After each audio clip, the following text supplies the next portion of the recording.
با سلام و درود به همه شما در هر کجای دنیا که هستید. افشین هستم با 116 همین اپوزیت. این برنامه به صورت هفتگی و با هدف اصلی اطلاع رسانی تهیه میشه.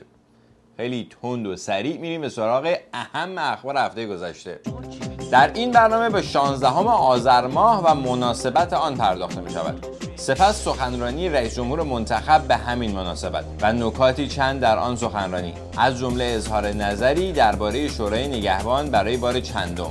حواشی مراسم 16 آذر در ادامه بررسی می شود و در بخش پایانی برنامه به چند خبر که حکایت از اقتدار و مدیریت و استکبارستیزی و اینجور چیزا در نظام مقدس داره پرداخته می شود. دوشنبه هفته گذشته 16 آذر ماه بود. به همین مناسبت مراسمی در دانشگاه‌های کشور برای دانشجویان کشور برگزار شد. اما برخی از دانشجویان کشور نمیدونستند که این مناسبت به چه مناسبتی هست اصلا. شما چی میدونید از تاریخچه این روز دانشجو؟ چیز خاصی نمیدونم راستی بخوای. 16 آذر فراموش کردم. آره شاید در حدی که تلویزیون پخش کرده و یا اینکه توی کتابایی که خوندیم در این حد زیاد نمیدونم. در اون حدی که تلویزیون پخش کرده و کتابایی که خونده میشه در نظام مقدس چه حدیه؟ دوران تاریک و سیاهی بود. چند ماه بیشتر از کودتای 28 مرداد نگذشته بود، اما اون سه قهرمان در برابر لوله‌های تفنگ ایستادند. اینکه کدوم دوران تاریک بوده و کدوم دوران روشن رو تاریخ شهادت میده، اما اون سه قهرمان نه اسمی از خودشون برده میشه نه تفکرشون. برای همینم دانش دانشجویان راجع به این روز محدود میشه به همین. میدونم که تعدادی درگیری به وجود اومده توی دانشگاه فنی دانشگاه تهران و یه تعدادی دانشجو هم شهید شدن. برای چی شهید شدن؟ در اعتراض به سفر نیکسون. اما از اونجایی که هدف اصلی این برنامه اطلاع رسانی است، اطلاعات جزئی رو راجع به این روز خدمتتون عرض میکنم. این اطلاعات با یک جستجوی ابتدایی از گوگل به دست اومده. در آستانه سفر نیکسون به ایران در سال 1332، یعنی همون 62 سال پیش، اعضای حزب توده که به نوعی طرفداران نظام کمونیستی به حساب می اومدن تصمیم گرفتن اعتراضات دانشجویی ترتیب بدن. البته اعضای جبهه ملی هم همکاری کردند. در جریان این اعتراضات 3 تن از دانشجویان به دست نیروهای حکومت وقت کشته شدند که اسم داشتن اتفاقاً بدین ترتیب: احمد قنچی، آذر یا مهدی شریعت رضوی که برادر همسر دکتر علی شریعتی معروف بود و مصطفی بزرگنیا. بعد از این واقعه کنفدراسیون دانشجویان ایرانی خارج از کشور این روز رو روز دانشجو نامید. اینکه اون اعتراضات به جا بود یا بی جا و اینکه اون 3 تن قهرمان بودن یا صرفاً چند جوان احساساتی هم مورد بحث این برنامه نیست. نکته اصلی مورد بحث این برنامه این هستش که این اتفاق تنها مناسبت سیاسی در تقویم نظام مقدس است که هیچ ربطی به گروه‌های اسلامی نداشته و نه تنها انقلابیونی که امروز در رأس قدرت هستن نقشی در اون نداشتن، بلکه گروه‌هایی که در شکل‌گیری اون سهیم بودن به نوعی تبدیل شدن به گروه‌های مخالف نظام مقدس بعداً. برای همین هم نظام مقدس همواره در گرامی داشت یا گرامی نداشت این روز دچار سردرگمی بوده. برگردیم به مراسم 16 آذر امسال. آقای روحانی مطابق سنت 2-3 سال گذشته باز هم به یکی دیگه از دانشگاه‌های کشور رفتن تا برای دانشجویان سخنرانی کنند، ولی این بار چند از دانشجویان قبل از آقای روحانی سخنرانی کردند. دمای منفی 2 درجه تهران در این سالن به نقطه جوش رسید. پس از 800 روز تنها 4 دقیقه فرصت یافته‌ایم تا با شما به عنوان رئیس قوه مجریه صحبت کنیم. وقتی مشاور ارشد رئیس جمهور که خود فارغ التحصیل این دانشگاه است مزیت رقابتی صنعت کشور را در قرمه سبزی و آبگوشت میپندارد و اعلام میکند، امیدی هم برای دانشجوی این کشور باقی خواهد ماند؟ ما رئیس جمهوری می‌خواهیم مستقل که بر اساس آنچه شعار داده عمل کند. اگر مدعی دروغ آمارسازی در دوره‌های قبل است، خود آمارسازی نکند و دروغ نگوید.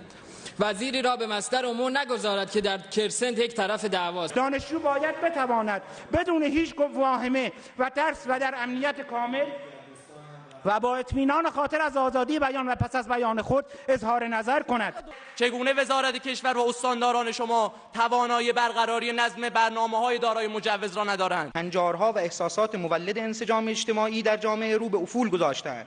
خانواده در وضعیتی بحرانی قرار گرفته و مردم در حالت سردرگمی اجتماعی اند. دکتر هاشمی وزیر محترم بهداشت، دیگه وقتشه به بینی فرهنگ در حال احتضار دانشگاه‌های علوم پزشکی کشور کپسول اکسیژن رو وصل کنید. فرهنگ داره میمیره توی دانشگاه‌های ما. برخورد امنیتی و سیاسی در جذب اساتید و محرومیت از تحصیل دانشجویان همچنان باقی است. جناب رئیس جمهور، متاسفانه مشاوران و تیم تبلیغاتی شما در روز دانشجو شما را از فضای واقعی دانشگاه دور نگه داشته و در فضای مصنوعی با دانشجویان گزینش شده روبرو می‌کند. این رفتار شایسته رئیس جمهور نیست. اگر فردی در جنبش دانشجویی یا تشکلی از شما یا دولت محترم و اعضای کابینه نقد می‌کند، دشمن شما و دولت محترم تدبیر و امید نیست. و اینگونه 40 دقیقه طوفانی دانشجویان به سر رسید. 40 دقیقه برای 10 دانشجو و این تنها 2 دقیقه از اون 40 دقیقه بود. این مراسم در دانشگاه آریامهر سابق یا صنعتی شریف فعلی برگزار شد. بعد از این 40 دقیقه آقای روحانی پشت تریبون رفتن تا 40 دقیقه دیگه برای دانشجویان سخنرانی کنند. بهترین جایی که باید قدرت نقد شود دانشگاه است. بله، دست و سوت به طور کلی جای تکبیر و صلوات رو در نظام مقدس گرفته، به طوری که حتی خود مقامات هم به جای ذکر فرستادن دست میزنن. اما آقای روحانی کلا دوست دارن که برایشون دست بزنن. اگر قدرت در هر کشوری مورد انتقاد و سؤال قرار نگیرد به انحراف و استبداد خواهد کشید. دقیقاً برای همین هم هستش که فساد داره از همه جای نظام مقدس میزنه بیرون. اما یا این حرفا معنیش اینه که قرار از این به بعد اوضاع عوض بشه؟ یعنی مثلا قدرت نقد بشه و جلوی استبداد و انحراف گرفته بشه؟ برای رسیدن به پاسخ این سوال بعد برگردیم به سخنرانی‌های قبلی همین ایشون رئیس جمهور منتخب در همین مراسم در سالهای قبلی. و قدرت و حاکمیت نقد می‌خواهد. حاکمیت، دولت و همه اونهایی که صاحبان قدرت در جامعه هستند باید به نقد افتخار کنند. این مال پارسال بود، این هم مال پیارسال. همچنان دانشگاه پرچمدار آزادی و نقادی خردمندانه دانشجو و دانشگاه باید نقاد جامعه و فرهنگ جامعه نیز باشد. از شما چه پنهون؟ به قول مشقاسم پنداری خود ما هم 2 سال پیش این حرفا رو باور کرده بودیم و کلی هیجان زده شدیم. ولی خب عملاً هیچ تغییری در رفتار نظام مقدس بعد از این سخنان حاصل نشد. یعنی همچنان انحراف و استبداد هست و نقد آزاد نیست. برگردیم به سخنرانی 16 آذر همین امسال. بهترین جایی که باید قدرت نقد شود دانشگاه است. نه خیر، بهترین جا برای نقد قدرت رسانه ها و مطبوعات هستند تا همه مردم از این نقد با خبر بشن. بذارین هر نهادی کار خودش رو انجام بده. دانشگاه تولید دانش و تربیت متفکر، رسانه ها و مطبوعات آزاد هم نقد قدرت مقامات، مخصوصا اون مقاماتی که مقدس هستن و انتخاب نمیشن. هیچ مقامی ما در جمهوری اسلامی ایران نداریم که مقام انتخابی نباشد. این تهمته. ببخشید چی تهمته دقیقاً؟ که برخی میگویند در ایران مقامات بر 2 دسته تقسیم میشوند، برخی انتخاب میشوند، برخی انتصاب میشوند. همه یا مستقیم انتخاب میشوند با آراء ملت یا غیر مستقیم انتخاب میشوند. بله، ولی همونایی هم که غیر مستقیم انتخاب میشن توسط یک نفر انتخاب میشن که دیگه به اون انتخاب نمیگن، میگن انتصاب. مثل انتصاب رئیس قوه قضا یا انتصاب رئیس رسانه ملی، مستقیما توسط ایشون انجام میشه. اما اونایی هم که مستقیما انتخاب میشن توسط مردم، مثلا انتخابشون باز بستگی به انتخاب ایشون داره. یعنی اگر ایشون حکم ریاست جمهوری رئیس جمهور رو که توسط مردم انتخاب شدن رو امضا نکنه، رئیس جمهور با اون رأیاش باید بره خروسخندی بخره و رئیس جمهور نیست. و اون یک نفر هم خودش 26 سال پیش توسط یک عده‌ای در جریان یک حادثه‌ای انتخاب شده به صورت مادام العمر. در ضمن اون انتخابات مستقیم هم زیر نظر یک نهادی انجام میشه که اون نهاد 2 مرتبه مستقیما زیر نظر ایشون اداره میشه و کلا مردم مجازن که از بین انتخاب شورای نگهبان یه نفر رو انتخاب کنن. خلاصه این داستان انتخابات در نظام مقدس بیشتر شباهت به یک لطیفه داره. اما در این حال همه مسئولین و اساس مسئولیت، اصلا مسئولیت از کلمه همون سوال میاد. همه باید مورد سوال قرار بگیرند. همه به غیر از ایشون.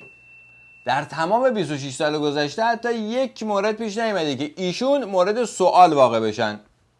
ایشون انقدر خودشونو مسئول و معصوم میپندارن و انقدر خودشونو بالاتر از دیگران میدانن که حتی تن به یک مصاحبه تلویزیونی فرمایشی هم ندادن در این 26 سال. هیچ کس نباید خود را مستثنا از سؤال ملت بداند. خب میداند. شما خودتونم میدونید که ایشون خودشونو مستثنا میداند.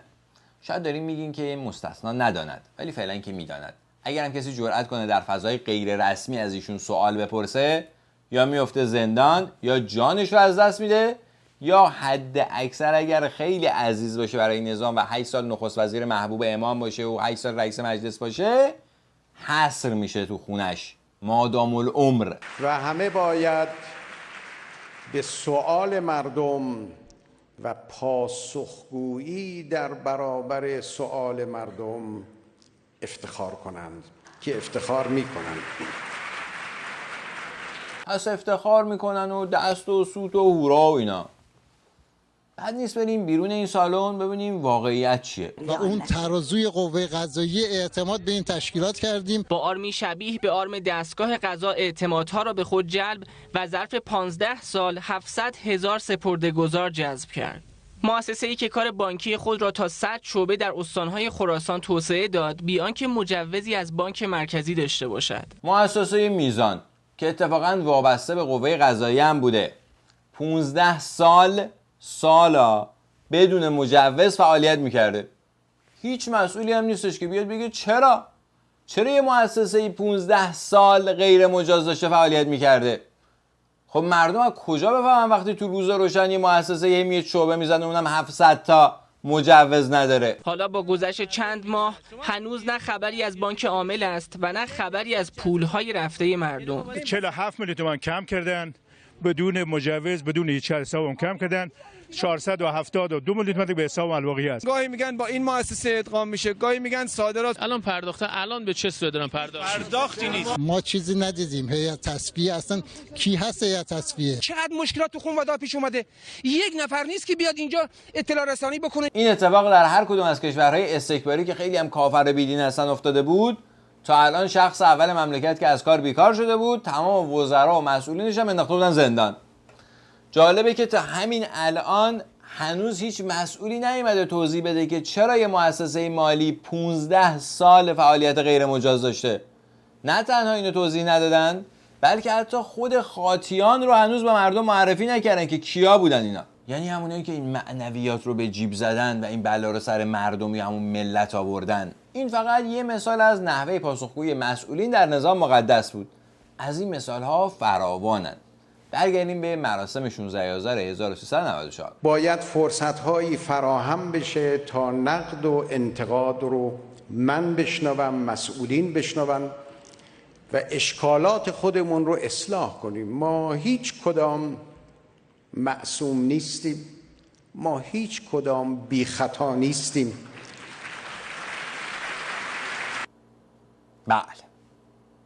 اما آقای روحانی در این سخنرانی به غیر از حرفایی که برای دست زدن و سود زدن بود، یه حرفای دیگه هم زدن که مصارف دیگه ای داشت. و در شرایطی که به سمت انتخابات میریم، دانشگاه ها باید حضور فعال در انتخابات پیدا کنند. خیلی مهمه مجلس آینده ما چگونه باشه. آهان، خیلی مهمه.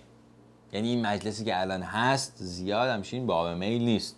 حالا چگونه باشه؟ از نظر دولت این جناح اون جناح هر کدام اینها میخوان باشن، اون چه مهمه افرادی که به منافع ملی فکر کنن، منافع جناحی و منافع شخصیشون رو بر منافع ملی ترجیح ندن، دلسوز مردم باشن. یعنی الان یه عده‌ای در مجلس هستن که دلسوز مردم نیستن و منافع حزبیشون رو به منافع ملی ترجیح میدن. اما اون چیزی که واضح و مبرهن است بر آحاد ملت اینه که اگر منافع ملی جایی در تصمیمات مجلس و کلا مسئولین نظام مقدس داشت، اوضاع کشور امروز اینجوری نبود.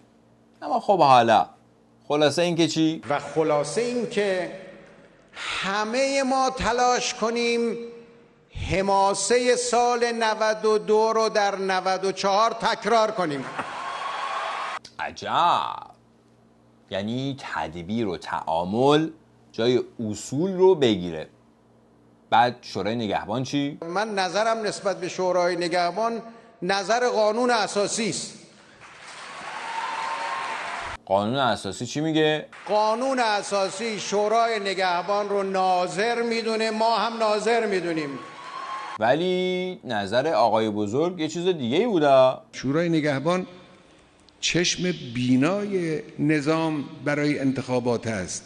مراقبن ببینن اون کسی که وارد میدان انتخابات می شود، نامزد انتخابات می شود، آیا صلاحیت دارد یا نه؟ باید احراز کنن صلاحیت را. اگر دیدن که کوتاهی شده از آدمی که صلاحیت نداره از وارد شده، جلوشو میگیرن. این حق اونهاست، حق قانونی اونهاست، حق عقلی و منطقی اونهاست. بعضی بی خود میگن فقط نظارت. اصلا ببینیم قانون اساسی چی میگه. اصل 91 تا 99 قانون اساسی راجع به شورای نگهبانه. در اصل 91 راجع به ترکیب شورای نگهبان میگه. شورای نگهبان تشکیل شده از 12 نفر که به این ترتیب انتخاب میشن. در قانون اساسی نوشته: 1. 6 نفر از فقهای عادل و آگاه به مقتضیات زمان و مسائل روز. انتخاب این عده با مقام معظم رهبری است. این اینجا میشه مقام رهبری. 2. 6 نفر حقوقدان در رشته‌های مختلف حقوقی از میان حقوقدانان مسلمانی که به وسیله رئیس قوه قضاییه که خودش توسط رهبر انتخاب میشه به مجلس شورای اسلامی معرفی میشوند و با رأی مجلس انتخاب میشوند.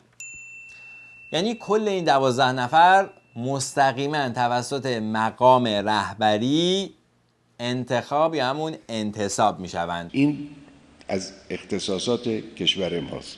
اصل 92 تا 98 ربطی به انتخابات نداره، اما اصل 99 راجع به انتخاباته. شورای نگهبان نظارت بر انتخابات مجلس خبرگان رهبری، ریاست جمهوری، مجلس شورای اسلامی و مراجعه به آرای عمومی و همه‌پرسی را بر عهده دارد. همین. و دیگه هیچ توضیح دیگه راجع به انتخابات و شورای نگهبان داده نشده در این قانون اساسی. بخشی از این حق الناس همین حق رأی شورای نگهبان است، همین حق نظارت استصوابی و مؤثر شورای نگهبان. این جزء حق الناس است. حالا جزء هرچی هست جزء قانون اساسی جمهوری اسلامی نیست. برگردیم به مراسم 16 آذر. این مراسم چند تا حاشیه داشت که از متن جالبتر بود. اما در این حال راهش اینه که حالا دانشگاه که اینجوری صحبت نمی کردیم ما هیچ وقت، اون وقتی که دانشجو بودیم. برای اینکه اون وقتی که شما دانشجو بودین کشور تحت حاکمیت حاکم اسلامی اداره نمی شد. شما تربیت شده نظام طاغوت بودین. این تریبون ما دادیم که بیایید صحبت کنید، همه از شما استفاده کنیم. به هر حال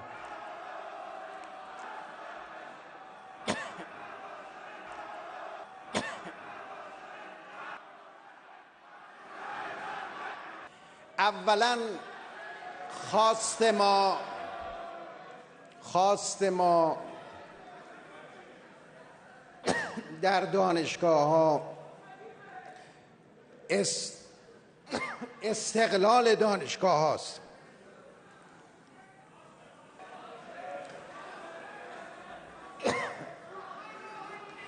استقلال شما شعار میدید، صدای من گرفته. بله، این شعارها بیشتر مربوط میشد به یا حسین میر حسین و مرگ بر فتنه‌گر. به هر حال صدای آقای روحانی گرفت و این سرفه ها کلا نطق ایشون رو کور کرد و این سخنرانی یه خورده زودتر از وقت معمول به پایان رسید. اما این مراسم 16 آذر در دانشگاه‌های دیگه هم برگزار شد که در یه دونه از اون دانشگاه‌ها یک خبر نهفته در اون مراسم وجود داشت. از دانشگاه شهید بهشتی شروع می‌کنیم. دانشگاهی که میهمانانش آقایان زرقامی و سردار سلیمانی بودند که البته سردار با عذر موجه حضور تو جبهه‌های نبرد علیه تروریست‌های تکفیری غایب جلسه. آهان، عذر موجه. اتفاقا یکی دو هفته پیش هم یه خبر دیگه به صورت اتفاقی راجع به سردار از تلویزیون ملی پخش شد. روابط عمومی سپاه با تکذیب دروغ پردازی های برخی رسانه‌ها درباره مجروح شدن سردار قاسم سلیمانی اعلام کرد سردار شاداب و پر انرژی به ادای مسئولیت‌های خود در تقویت مقاومت اسلامی و مقابله با تروریست‌های تکفیری مشغوله. فهمیدین؟ باورتون شد؟ اینم عکس شادابش. یعنی به کودکانه ترین شکل ممکن میخوان پنهانکاری کنن. یه عکس شاداب از سردار سلیمانی گذاشتن، یعنی که زخمی نشد، شادابه. به هر حال از این مراسم 16 آذر و حواشی اون که بگذریم، در کشور در هفته گذشته اخبار دیگه هم در جریان بود. مدال نقره تولید گاز اوپک برگردن ایران، اونطور که یک مؤسسه معتبر در حوزه آمارهای حوزه انرژی اعلام کرده، ایران در شرایط تحریم با تولید 172.6 میلیارد متر مکعب گاز در سال 2014 بعد از قطر دومین تولید کننده بزرگ گاز در بین کشورهای عضو اوپک. دومین بعد از قطر که کل منابع گازیش محدود میشه به یک میدان گازی مشترک که با ایران داره، یعنی همون که دوم شده. یعنی تحت هدایت‌های داهیانه آقای بزرگ و باقی مسئولین که به فکر منافع ملی کشور هستند، سهم ایران در یک میدان گازی مشترک با قطر به علاوه باقی تولیدات گازی کشور بازم از سهم قطر در همون یه میدان گازی کمتره. عوضش 19,000 سانتریفیوژ اسقاطی معلق شده اون پایین زیر زمین داریم. اقتدار. 6 سال پیش اینجا در شرکت دخانیات تولید سالانه به 24 میلیارد نخ سیگار میرسید، اما الان به زیر 9 میلیارد نخ رسیده. مصرف قطعاً کم نشده، چون آمارهای غیر رسمی میگوید سالانه حدود 68 میلیارد نخ در کشور دود میشود. تولید داخلی کمتر از 9 میلیارد نخ است. تولید شرکت‌های خارجی در ایران 15 میلیارد نخ.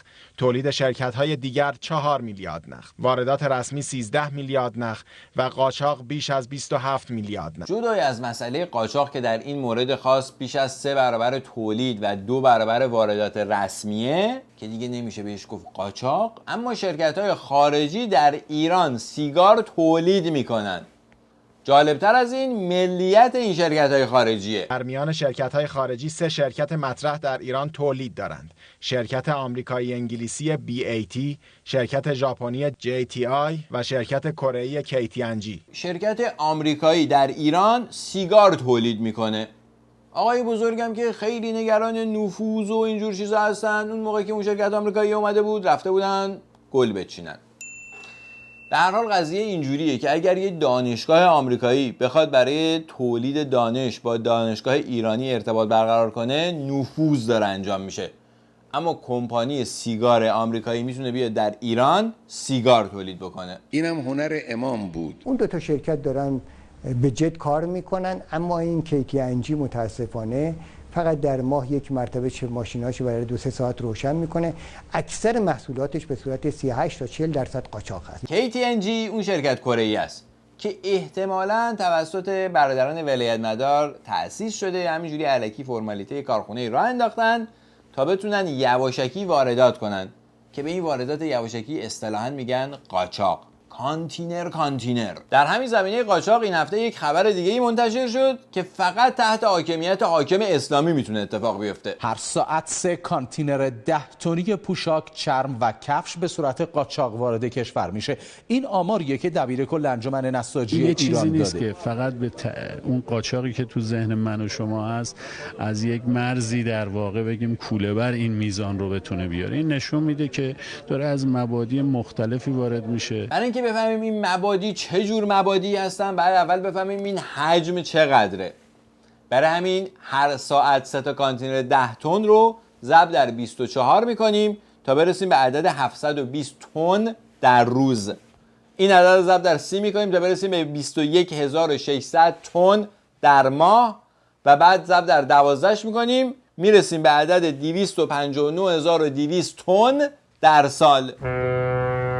یک کشتی باری 40,000 تن ظرفیت و گنجایش داره. کشتی‌های باری خیلی بزرگ 100,000 تن گنجایش دارن. 259,200 تن پوشاک در سال، یعنی حداقل چند تا کشتی باری لب به لب به پوشاک در سال. حالا این حجم از چه مبادی داره وارد میشه؟ مناطق آزاد هست، اسکله‌های در واقع به قول ما حالا غیر مجازی و مجاز اسمش رو بگذاریم تحت یک عناوین مختلفی. بله، تحت عناوین سپاه پاسداران انقلاب اسلامی. همون سپاهی که وظیفه اولش پاسداری و دفاع از کشور نیست، پاسداری از انقلاب اسلامیه و احتمالاً این کارا رو در اون راستا داره انجام میده. رئیس ساده از آمار رسمی گمرک در این مورد هم گله داشت. گمرک ما واردات پوشاکمون رو اعلام کرده 5 میلیون تا 7 میلیون دلار طبق آمار رسمی گمرک بله، واردات پوشاک، در حالی که گمرکات چین و در واقع امارات که نشون میده به مقصد اونها که دیگه براشون قاچاق مفهومی نداره، این رقم بالای 750 میلیون دلاره. 5 میلیون اعلام میشه، بعد واقعیت 750 میلیون دلاره. اینی که فقط تحت حاکمیت حاکم اسلامی میتونه اتفاق بیفته ها. به هر حال اگر روی این 750 میلیون دلار فقط 10% تعرفه گمرکی گرفته میشد، سالی 75 میلیون دلار برای کشور درآمد کسب میشد. با این سالی 75 میلیون دلار میشد حداقل سالی 2-3 تا کارخونه نساجی مدرن احداث کرد.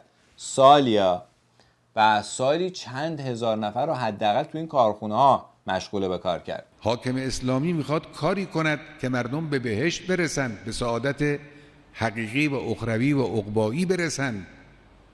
البته این داستان واردات یواشکی یا قاچاق فقط محدود به پارچه و پوشاک نمیشه. جالبتر از همه اینه همین آهنی رو که از چین وارد میکنیم یه جورایی دوباره بخشی از همون رو مجبوریم صادر کنیم، بخشیش هم که رو دستمون میمونه. اون آهنالات چین که میاد وقتی در داخل خریدار نداره دوباره صادرش میکنن، ری اکسپورتش میکنن، میفرستنش به کشورهای دیگه.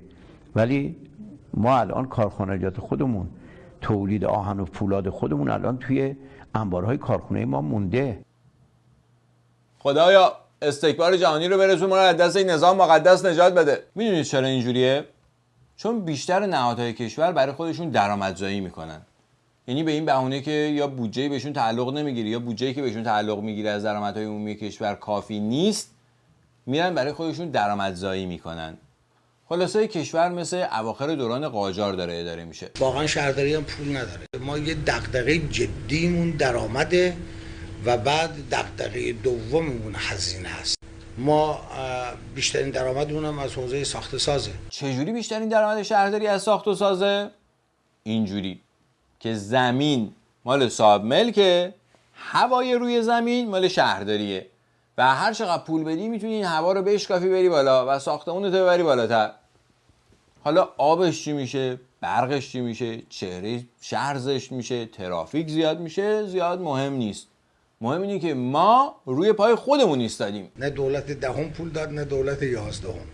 در اون جایی که فرق کرده اینجاست که دولت دهم پول نمیداد و اخم میکرد، دولت 11 پول نمیده و میخنده. در یه موارد دیگه هم همین جوریه. به هر حال یه خلاصه ای از این چند خبری که تا الان با هم دیدیم اینجوری میشه. سوء مدیریت در بهره برداری از منابع ملی سبب پایین آمدن درآمد کشور میشه. در نتیجه بودجه کشور پایین میاد و نهادها پول ندارن یا ادعا میکنن که بودجهشون کافی نیست.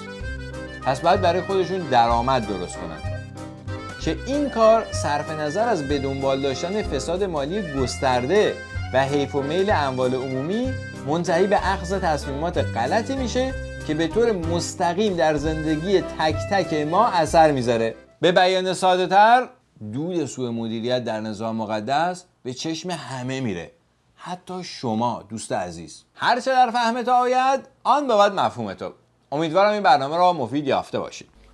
برنامه بسیار زیبا و پرمغزی بود. اگر این برنامه را مفید یافتید در اشتراک گذاری آن با دیگر دوستانتان جدا کوشا باشید. راه‌های اشتراک گذاری هم از طریق صفحات فیسبوک و تلگرام یا کانال یوتیوب برنامه است. به این صفحات سر بزنید و برنامه را از اونجا به اشتراک بگذارید با دیگر دوستانتون. با تشکر از تلویزیون اندیشه و دیگر رسانه‌هایی که در انتشار برنامه همراهی می‌کنند و با تشکر از همه شما همراهان. تا دیدار دیگر، شب و روز خوش و خدا نگهدار. خداوند انشاءالله همه ما را آدم کن.